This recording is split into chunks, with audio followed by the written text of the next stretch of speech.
En France, 150 000 personnes par an sont touchées par un AVC, donc 1000 cas chez les enfants.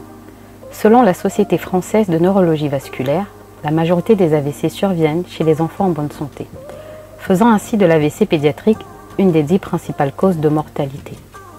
Dans 50% des cas, les causes d'AVC chez l'enfant sont jugées inconnues et pour le reste, une suspicion se porte sur les post-infectieuses, maladies des artères ou cardiaques.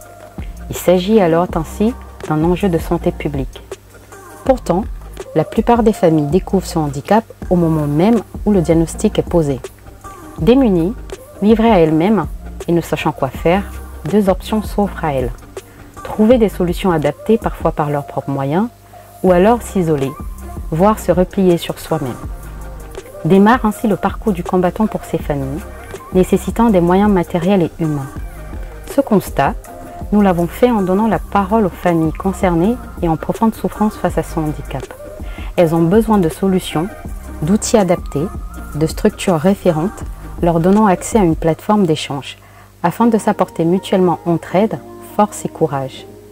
Mais surtout, elles ont besoin de moyens matériels, d'accompagnement personnel qui leur permettra de faire face à cette nouvelle situation. En première ligne, ces familles deviennent des aidants de fait, aux multiples casquettes. Parents, éducateurs, instituteurs, soignants, les parents n'aspirent qu'à retrouver leur rôle premier, car ces autres rôles sont lourds à porter et représentent une véritable charge pour eux.